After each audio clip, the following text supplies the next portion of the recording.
আসসালামু আলাইকুম, সবাইকে স্বাগত জানাই ফিশিং ট্র্যাডিশনের টাঙ্গন চ্যানেলের পক্ষ থেকে। আমরা আছি ঠাকুরগাঁওয়ের টাঙ্গন ব্যারেজ সুইচ গেটের একেবারেই পিছনে।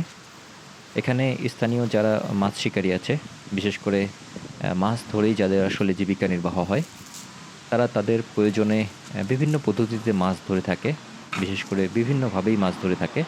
আমরা আছি হালিম ভাইয়ের সাথে।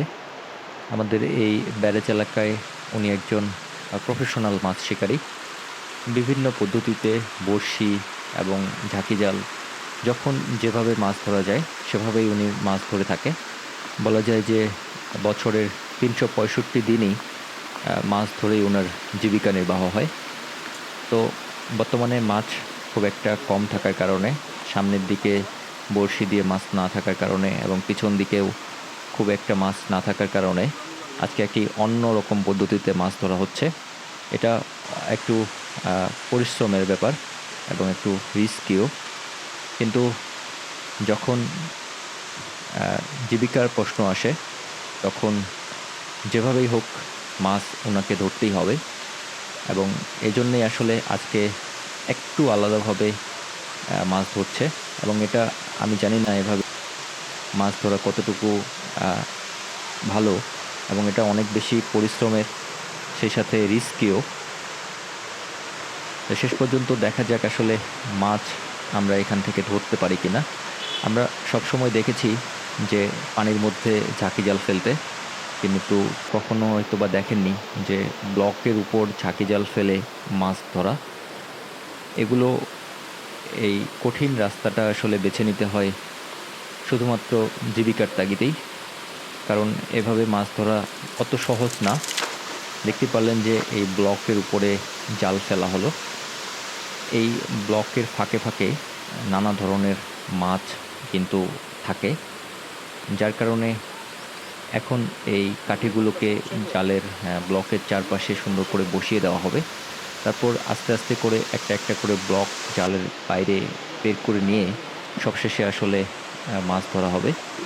এই ব্লকের ফাঁকে বিভিন্ন ধরনের মাছ আসলে আশ্রয়ের জন্যে হোক বা তাদের থাকার জন্যই হোক, অনেক মাছই কিন্তু থাকে। এবং আস্তে আস্তে করে এই ব্লকগুলো এক সাইড থেকে অন্য সাইডে সরিয়ে তারপরে ভিতরের মাছগুলো ধরা অনেক বেশি কষ্টকর এবং এটা রিস্কি। আমি জানি অনেকেই বলবে এগুলো ইল্লিগাল। আপাত দৃষ্টিতে অবশ্যই এটা ঠিক না, কিন্তু একদিককার ব্লক, এখানকার ব্লক এখানেই থেকে যায়, যার ফলে খুব একটা সমস্যা হয় না।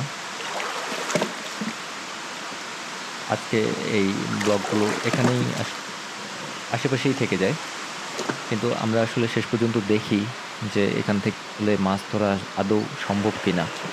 এই পদ্ধতিতে ওনারা মাছ আসলে কি পাবে, জানতে হলে আমাদেরকে শেষ পর্যন্ত দেখতে হবে। তাই উপভোগ করুন একেবারেই ভিন্ন ধরনের একটি মাছ ধরার চিত্র। এটা অনেক বেশি ডেঞ্জারাস এবং বলাই যায় যে এটা অনেক বেশি পরিশ্রমের, কিন্তু বারবার একই কথা বলতে হচ্ছে যে যখন জীবিকার প্রশ্ন আসছে তখন আসলে যে কোনো পদ্ধতিতেই ওনারা মাছ ধরার এই রিস্কটা নিচ্ছেন। দেখেন, ব্লকের উপরে জাল ফেলা হয়েছে, এরপরে আস্তে আস্তে করে সাইডের ব্লকগুলো সামনে পিছনে সরিয়ে এই জালটাকে বসায় দেওয়া হবে পানির নিচে। তারপরে ভিতরের যে ব্লকগুলো আছে সেগুলো একটা একটা করে বের করে অবশেষে সেই জালটাকে তোলা হবে। তো শেষ পর্যন্ত আমাদের সাথেই থাকুন। আমরাও আসলে দেখার জন্য অধীর আগ্রহে অপেক্ষা করছি যে শেষ পর্যন্ত আসলে কি এখান থেকে মাছ পাওয়া যাবে এভাবে।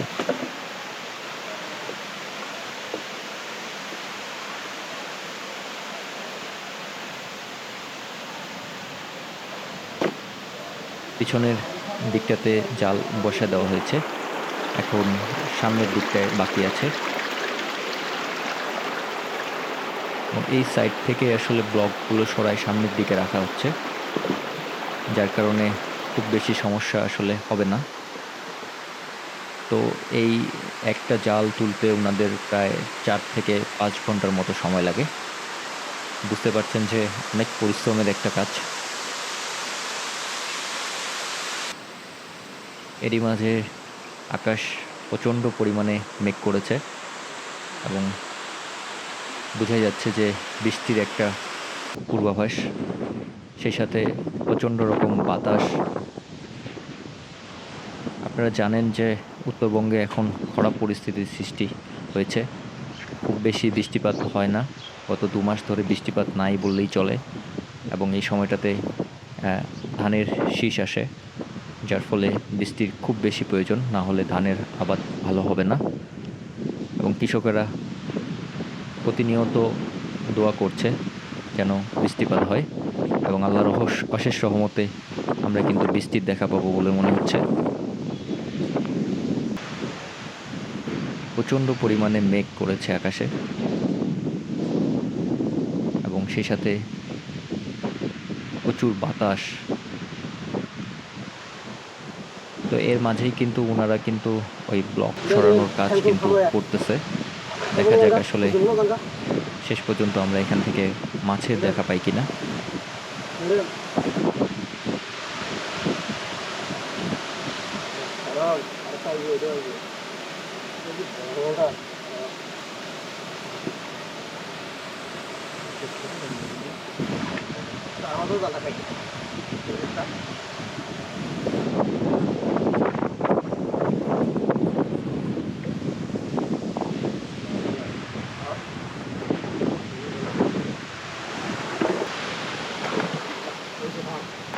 তো বলতে বলতেই কিন্তু রহমতের বৃষ্টি শুরু হয়ে গেছে এবং প্রচণ্ড পরিমাণে বৃষ্টি হচ্ছে।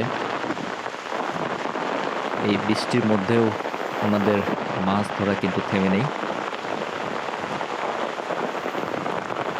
আমরাও আসলে অপেক্ষা করছি শেষ পর্যন্ত এখান থেকে আসলে মাছ কি পাওয়া যাবে সেটা দেখার জন্যে। প্রায় ১০০ ব্লক এখান থেকে পিছনের সামনের দিকে সরিয়ে রাখা হয় এবং তারপরে আস্তে আস্তে করে জালটাকে বসিয়ে দিয়ে সে জালটা তোলা হবে।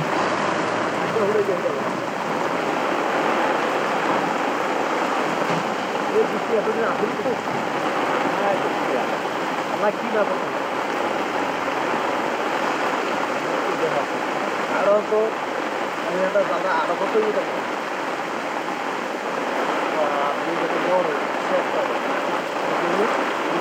এই বাড়াবোটা ঠান্ডায়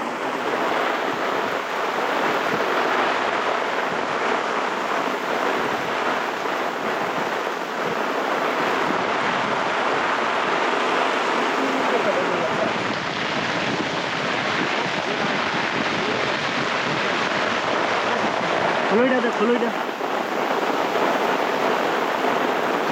আলিবাগ বলছে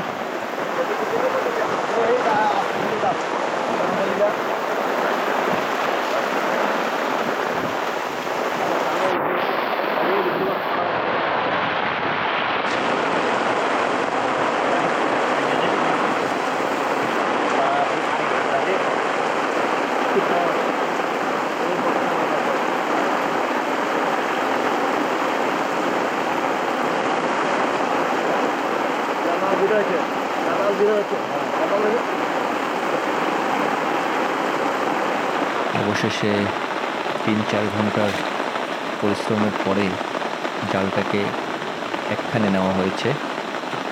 এখন আমরা এই জাল নিয়ে ডাঙায় উঠব এবং দেখার চেষ্টা করব যে আসলে কী পরিমাণ মাছ এখানে পাওয়া গেল।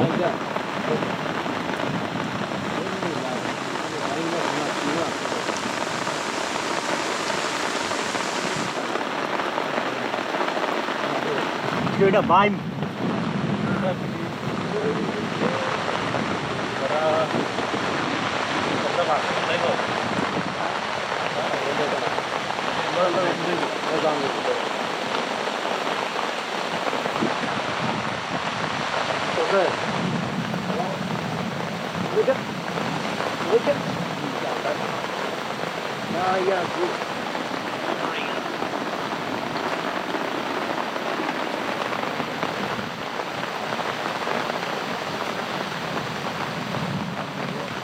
অবশেষে সম্পূর্ণ জালটাকে জড়িয়ে ফেলা হয়েছে এবং এর মধ্যেই আসলে সমস্ত মাছ আছে।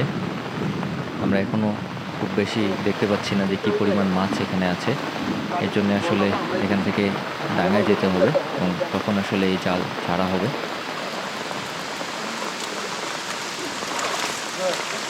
আমরা আমাদের এলাকার বিভিন্ন ধরনের মাছ ধরার পদ্ধতি আপনাদের সামনে তুলে ধরি। তারই ধারাবাহিকতায় আজকের পর্বটিও ছিল। আমাদের ভিডিও আপনাদের ভালো লাগলে অবশ্যই চ্যানেলটিকে সাবস্ক্রাইব করবেন, সেই সাথে শেয়ার করবেন আমাদের ভিডিওগুলো আপনাদের বন্ধু বান্ধব পরিবার পরিজনের সাথে। মাশাআল্লাহ, বোঝাই যাচ্ছে যে জালে অনেক মাছ আছে।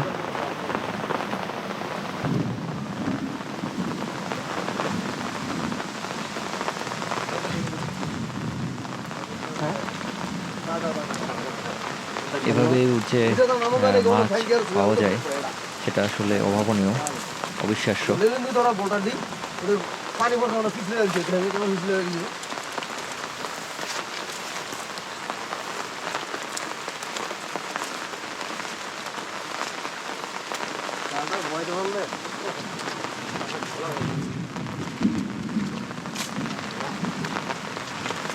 আরো মাছ আসলে হ্যাঁ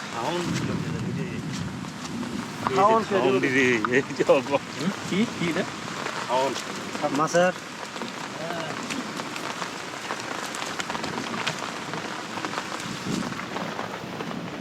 লেন্স ঠিক আছে না?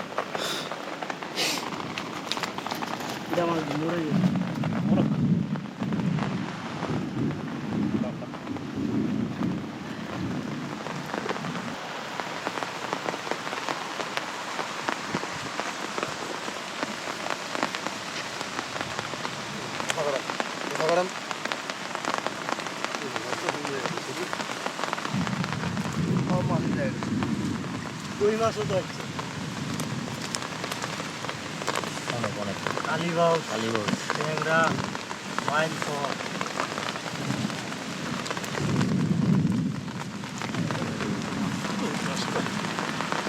হাইব্রিড করলো হাইব্রিড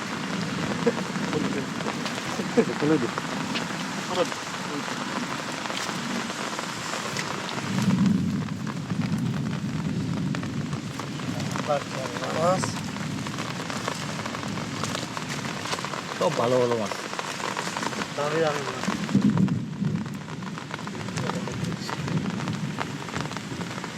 ট্যাংরা মাছ হলো 500 টাকা কেজি ভাই, এটা 800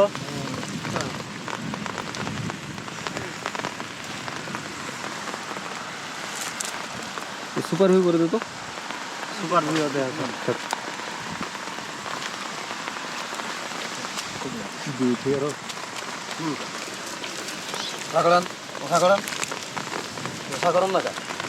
ওই মাছটা কোনটা গেল? ওই মাছটা ধরে গেল নাকি ধরলেন? এটা পানি আছে আর আকাশ উঠে যাবে মাশাআল্লাহ, অনেক মাছ কিন্তু এই জালে ওনারা উঠাতে সক্ষম হয়েছে এবং সবগুলোই কিন্তু খুব ভালো প্রজাতির মাছ, বিশেষ করে কই, বাইম, কালীবাউস, ট্যাংরা এবং এখানকার মাছগুলো কিন্তু দেখেন একেবারেই অন্য ধরনের, টাটকা দেশি প্রজাতির মাছ। সবগুলোই খুব দামি দামি মাছ। দেখা যাক আসলে কতগুলো মাছ এখান থেকে খালি উজা আছে পাওয়া যায়। খালি অনেক মাছ আছে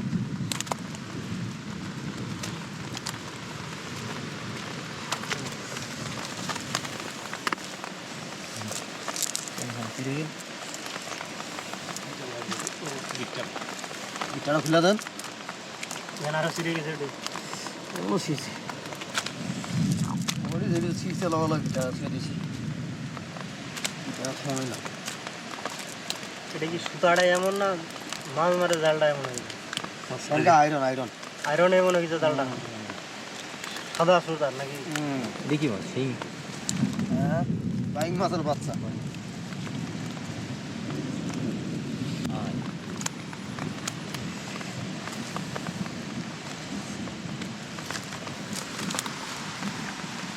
ট্যাংরা জিএসি বা আছে লুরি ট্যাংরা ও হে বুঝানি রয়ে গেছে মাটি হালাত দিবি হয় নাকি এনে আইয়ে নেই না ওই মাছটা আমি বলছিলাম দৌড়ে এমে পারবো কিন্তু আগে নাই তো এখানে একটু দেখেন চাল না বাইন খাইতে সেই টেস্ট করি কঠিন টেস্ট এটা কালো সাইজ আছে ওইটারও সাইজ আছে এই যে ডালটার ভিতরে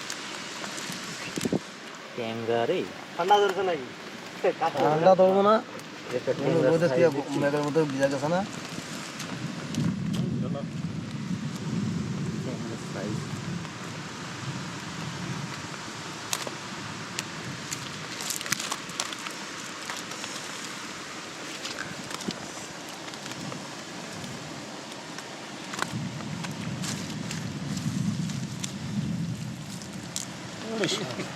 বিশাল বাইক এটা বাইক মাছ তো সবচেয়ে বড় বাইক মাছ এটা কি মাছ এটা কোনটা এটা এটা হচ্ছে কেউ কয় রাইসেং আমরা কই রাইসেং। গোট ছাড়া দেখি আমরা কই গোট ছাড়া মাছটা লাল হয়ে গেছে পুরো আড়াইশো ভালো ট্যাংরাগুলো সাইজ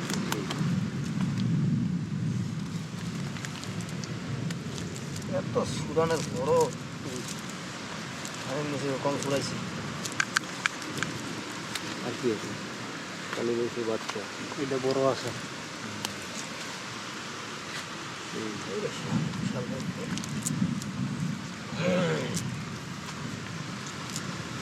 বুঝি এইটাই প্রথম লাগছিল মনে হয় হ্যাঁ এটা বিশাল বাইকটা আমি এটা করলাম এটা ভালো হয়েছে প্রথম এই গোল হয়েছে এই যে এটা লাগিয়েছি রুই এটাও কি কালি বয়স না হুম কালি বয়স মাছ মনে হয় বেশি হয়েছে হ্যাঁ ইয়ার খুব দাম আছে দিলাম আছে লেখাইতে সেই তো মাশাআল্লাহ আরো কই না ওইটাই ওটা তো পারিনি তো দৌড়ে মুখে দৌড়ে গেল গা তুমি রাডি আই নাকি ট্যাংরা আসলে বাজে দিছে না এমন ট্যাংরা জায়গা গেছে রাডি সেই ট্যাংরা আসলে মাছ এদিন গেল পিছে কাটতে ট্যাংরা এই ট্যাংরা দিয়ে এই ট্যাংরা বিশাল ট্যাংরাটা দেখি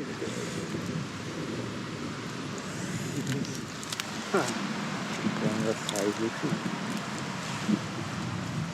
খালা হয়ে গেছে গেল বলো তো শেষ নাকি হ্যাঁ। উফ, আল্লাহ হাত খুলে মাছ হয়ে গেছে ধোয়া যাবে না না না না পানির মধ্যে দিতে বাইক মাছ লাভ দিব আমি দিতে আছি একদম হয় দুই আমি দিতে আছি আমি দিতে আছি দুইটা ভাঙ্গে যাইতে আছে ওগুলোকে ভাঙ্গা আছে না কেবল না না ওটাও অনেক দেরি কেন অনেক খারাপ হয়ে যায়। আরো কিছু মাছ ধরা কিন্তু শেষ হয়ে গেছে দীর্ঘ 4 থেকে 5 ঘন্টার পরিশ্রমের পর এখন আমরা এই মাছগুলো দেখব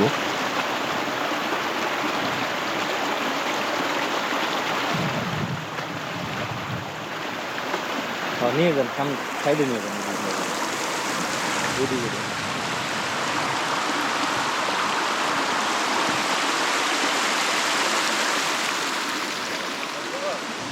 এই 3-4 ঘন্টার মধ্যেই কিন্তু বৃষ্টি হয়েছে এবং বৃষ্টি কিন্তু থেমেও গেছে